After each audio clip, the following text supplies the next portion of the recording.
Hello everyone, आप सबका स्वागत है मेरे चैनल राउजा क्लासेस पर। बच्चों, मेरे यूट्यूब चैनल पे एक प्लेलिस्ट बनी हुई है एनालिसिस ऑफ फाइनेंशियल स्टेटमेंट। मैंने उसमें 12 वीडियोस अपलोड कर रखी हैं और 12 वीडियोस में सारी रेशियोज कवर कर रखी हैं जिसके थ्रू हम फाइनेंशियल स्टेटमेंट को एनालाइज करते हैं। इसमें वीडियो नंबर 2 में मैंने आपको क्या बताया था, computation of current ratio and quick ratio, जिसे हम एसेट टेस्ट रेशियो भी बोलते हैं। ठीक है जी। मैंने इस रेशियो में इस पर्टिकुलर वीडियो में आपको current asset upon current liability के बारे में बताया था, liquid asset upon current liability के बारे में बताया था और ये क्या चीज इंटरप्रेट करती है उसके बारे में बताया था। अब यह कंप्यूटेशन पे मुझे एक एडिशन चीज है, एक पर्टिकुलर कंसेप्ट है जो कि ऐड करना है। ठीक है जी। कंप्यूटेशन में मैंने करंट रेशियो में आपको बोला था कि करंट रेशियो कैसे निकालते हैं, current asset upon current liability.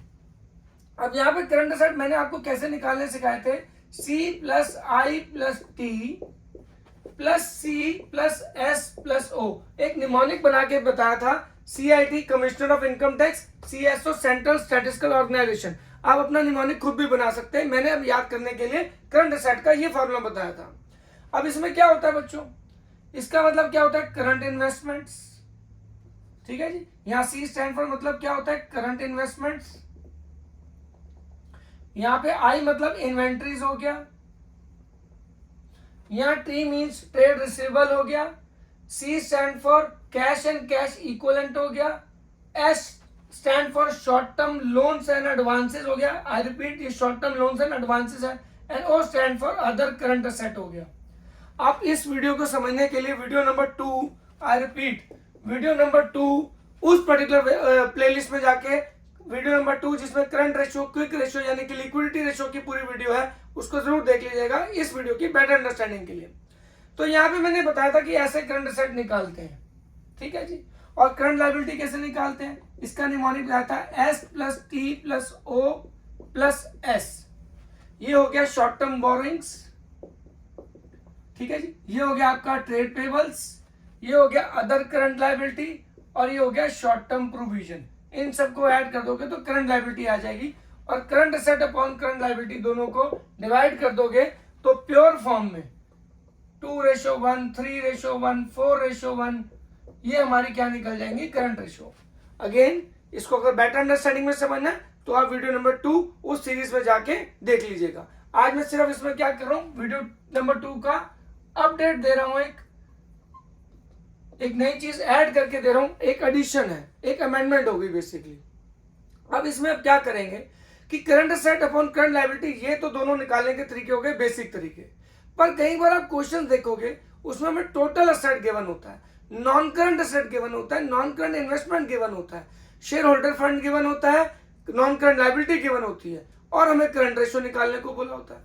यानी कि करंट एसेट और करंट लायबिलिटी का कोई भी इंग्रेडिएंट, जो ये वाले इंग्रेडिएंट्स हैं, ये नहीं गिवन होते क्वेश्चन में, और जबकि इसके बजाय बाकी सारी चीजें गिवन होती है। तो उस केस में करंट रेशियो कैसे निकालनी है, आज का अपडेट और आज की अमेंडमेंट वीडियो नंबर 2 की इसी के ऊपर है। चलिए मैं आपको बताता हूं डिटेल में कि कैसे होता है। तो बेसिक तो करंट एसेट आपका वही रहेगा, basic CIT plus CSO, basic current liability भी वही रहेगी। पर ये मेथड तब लगेगा जब आपको करंट एसेट और करंट लायबिलिटी के इंग्रेडिएंट्स गिवन है।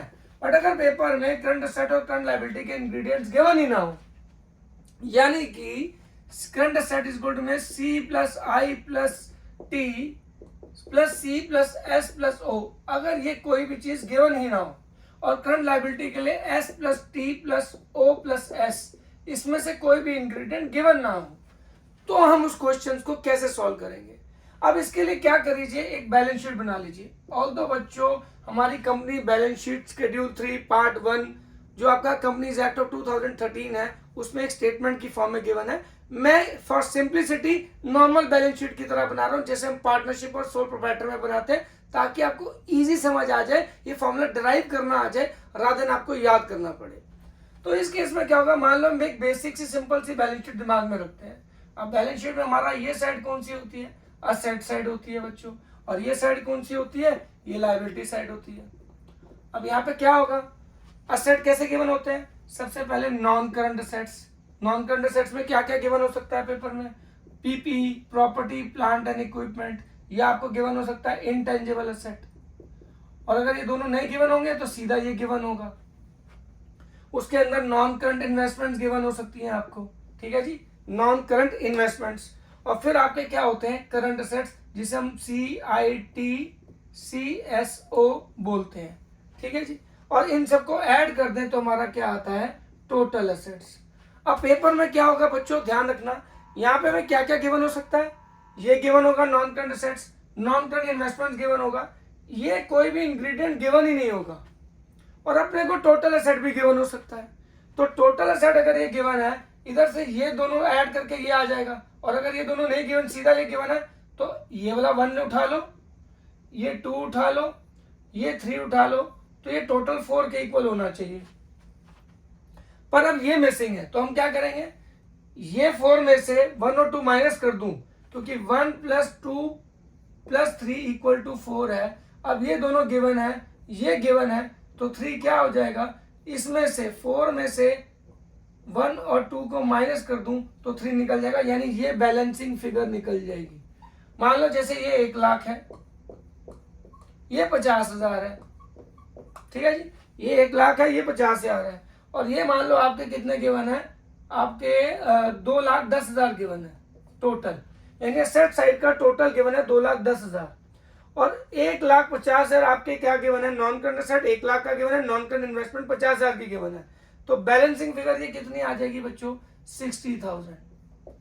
तो यहाँ पे C + I + T + C + SO की कोई जरूरत नहीं है, सिंपल आपने बैलेंस शीट का फॉर्मेट दिमाग में यूज किया और फॉर्मूला बना दिया। टोटल असेट का फॉर्मूला क्या बन गया यहाँ पे करंट असेट का, टोटल असेट में से नॉन करंट असेट्स और नॉन करंट इन्वेस्टमेंट्स माइनस कर दी तो करंट असेट का फॉर्मूला बन गया ये, और ये इस बैलेंस शीट से मैंने डराइव किया है।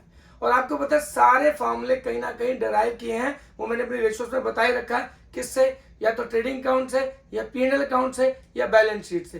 तभी अब इसे हम एनालिसिस ऑफ फाइनेंशियल स्टेटमेंट कहते हैं।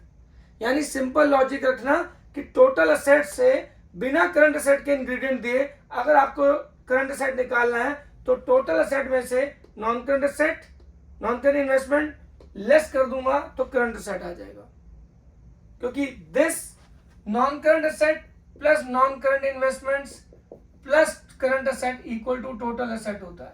अब ये चीज निकालनी है तो दोनों इधर चीजें चली जाएंगी और आपका ये फॉर्मूला बन जाएगा और आपका करंट असेट आपका निकल जाएगा। यहां तक कोई डाउट आपको तो बता दीजिए। आई होप यहां तक आपको कोई भी डाउट नहीं होगा, ठीक है जी। अब आप सबको ये पता बच्चों, total asset is equal to में टोटल लायबिलिटी होता है, तो जहां यहाँ पे टोटल असेट था वो यहाँ पे टोटल लायबिलिटी भी बन जाएगा। आई रिपीट, जो यहाँ टोटल असेट था बच्चों वही टोटल लायबिलिटी, क्योंकि एसेट इज इक्वल टू में कैपिटल प्लस लायबिलिटी। अब करंट लायबिलिटी के भी इंग्रेडिएंट जो होंगे इस क्वेश्चन में गिवन नहीं होंगे, तो यहाँ पे हमारा क्या होता है शेयर होल्डर फंड, इसके भी छोटे कंपोनेंट गिवन हो सकते हैं पेपर में। आप बैलेंस शीट का फॉर्मेट ढंग से समझ के जाइएगा, क्योंकि बैलेंस शीट के फॉर्मेट से ही सारी रेशियोज ड्राइव हो जाती हैं। ऑल्दो मैं बहुत जल्दी एक सीरीज लाने वाला हूँ जिसमें मैं पूरी बैलेंस शीट कंपनी की शेड्यूल 3 पार्ट 1 और उसका स्टेटमेंट ऑफ P&L पूरा एक एक इंग्रेडिएंट, एक एक हेड आपको डिटेल में एक्सप्लेन करूंगा बहुत जल्दी, ठीक है जी। खैर इनफैक्ट अभी मेरी डिमांड की सीरीज चल रही है, वो खत्म होते ही मैं उस पर आ जाऊंगा। अब यहाँ पे आपका क्या हो सकता है, शेयर कैपिटल हो सकता है, यहाँ रिजर्व एंड सरप्लस हो सकता है, ठीक है जी। ये दोनों गिवन है तो ये बन गया, पर पेपर में सीधा ये गिवन हो जाएगा, आपको ये गिवन होगा, ठीक है जी। अब आपको यहाँ पे क्या गिवन होगी, नॉन करंट लायबिलिटी, ठीक है जी। उसमें आपकी लॉन्ग टर्म बोरिंग हो सकती है या लॉन्ग टर्म प्रोविजन हो सकते हैं, अदर लॉन्ग टर्म बोरिंग्स हो सकती है, अदर लॉन्ग टर्म लायबिलिटी हो सकती है, नॉन करंट लायबिलिटी जिसे हम बोलते हैं। पर आपको ये मेन हेड गिवन होगा क्वेश्चन में, ये हेड गिवन होगा, ये हेड गिवन होगा। अगर ये नहीं गिवन होगा तो इन दोनों को मिला के ये बन जाएगा, इन दोनों को मिला के ये बन जाएगा, आपका बड़ा हेड चाहिए आपको। और फिर क्या आती है करंट लायबिलिटी। अब करंट लायबिलिटी क्या होता है, S + T + O + S, और ये पेपर में गिवन नहीं होगा। तो अगर टोटल असेट गिवन है तो टोटल लायबिलिटी और टोटल असेट सेम हो गए, तो ये भी 2,10,000 हो गया, ठीक है जी। ये भी 2,10,000 हो गया। मान लो ये कितना गिवन है, 1,50,000 गिवन है। शेयर होल्डर फंड कितना है, 1,50,000। नॉन करंट लायबिलिटी आपको कितनी गिवन है, 30,000। तो बाय डिफॉल्ट ये क्या आ जाएगा, करंट लायबिलिटी बैलेंसिंग फिगर। अब यहाँ नोटिस कर सकते हैं कि बिना उसके हेड गिवन हुए बिना उसके इंग्रेडिएंट और सब हेड गिवन हुए हम यहाँ पे कितना निकाल लेंगे 30,000। और इसके बाद अगर हमें कोई बोलता है कि करंट रेशियो निकालनी है तो current asset upon current liability. अब यहाँ पे करंट असेट कितने थे हमारे, ये 60,000 निकले, ठीक है जी। करंट असेट हमारे 60,000 थे और करंट लायबिलिटी हमारी कितनी निकली 30,000। और अगर मैं इसको डिवाइड कर देता हूं तो ये बन गई 2:1 प्योर फॉर्म में, यानी हर 1 रुपए की करंट लायबिलिटी के लिए 2 रुपए करंट असेट है। तो याद रखिएगा बच्चों, करंट असेट यानी कि करंट रेशियो में जो करंट असेट और करंट लायबिलिटी है, सिर्फ CI, TCSO या STOS जो उनके सब हेड है उन्हीं से नहीं निकलता, किसी और तरीके से निकलता और किसी और भी तरीके से निकल सकता है जो कि एक बैलेंस शीट से डिराइव हो सकता है। तो यहाँ पे क्या फॉर्मूले बने एक बार हम क्लियर कर लेते हैं ताकि आपको क्लियर हो जाए कि हमारे एग्जैक्ट फॉर्मूले क्या है। यानी करंट रेशियो की वैल्यूएशन के लिए करंट असेट के क्या क्या फॉर्मूले हैं और कैसे निकल सकते हैं। तो आप ये चीज जरूर ध्यान में रखिएगा।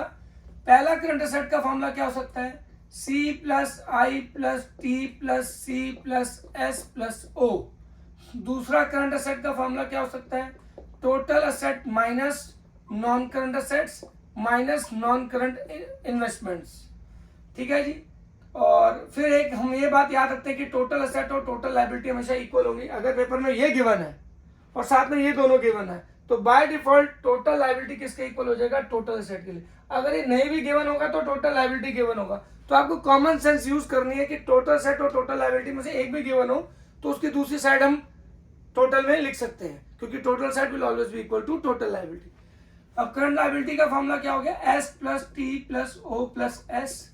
अगर इंग्रेडिएंट गिवन हो तो ये लगेंगे, ये लगेगा। अगर इंग्रेडिएंट नहीं गिवन होंगे तो इस केस में ये लगेगा। और करंट लायबिलिटी के केस में क्या लगेगा, total liability minus share holder fund minus non current liability, यानी कि इसमें से ये दोनों माइनस कर दूं तो ये बैलेंसिंग फिगर आ जाएगी करंट लायबिलिटी। प्लीज इसको नोटिस कर लेगा कि टोटल लायबिलिटी में से शेयर होल्डर फंड, आई रिपीट ये लायबिलिटी साइड है आपकी, टोटल लायबिलिटी में से शेयर होल्डर फंड और नॉन करंट लायबिलिटी माइनस कर दूं तो बाय डिफॉल्ट क्या आ जाएगी, करंट लायबिलिटी आ जाएगी। और जैसे ही आपके, और ये कब यूज होगा, जब आपके इंग्रेडिएंट नहीं गिवन होंगे। और जैसे ही आपके पास दोनों करंट असेट और करंट लायबिलिटी आ जाए तो इन दोनों को अपॉन में रख दीजिएगा। ये 60,000 ऊपर आ गया, ये 30,000 नीचे आ गया और आपने सिंपल आंसर निकाल दिया 2:1। बच्चों मेरी आप सबसे रिक्वेस्ट है, आपको कोई भी डाउट्स आते हैं, क्योंकि आपके एग्जाम बहुत जल्दी आने वाले हैं, डेट शीट आ चुकी है, आपके कोई भी डाउट्स हो मुझे कमेंट सेक्शन में बताइएगा। मैं कोशिश करूंगा एनालिसिस, इंटरप्रिटेशन, कंप्यूटेशन जहां आपकी मदद कर सकूं बिल्कुल कोशिश करूंगा। और अगर आपको पार्टनरशिप और शेयर्स में अगर कोई डाउट होगा तो क्वेश्चन कमेंट सेक्शन में डालिएगा, मैं कोशिश करूंगा उसको भी सॉल्व करके आपको बताऊं। मेरा सिर्फ इस चैनल को बनाने का उद्देश्य ये है कि बच्चों को ज्यादा से ज्यादा हेल्प हो सके। बने रहिएगा मेरे चैनल पे, खूब सारी वीडियोस आने वाली हैं, कंसेप्ट क्लियर करने की बहुत कोशिश करूंगा जिससे आपके फ्यूचर में आपको बहुत हेल्प हो सके। नमस्कार, take care, God bless you all. मिलते हैं ब्रेक के बाद।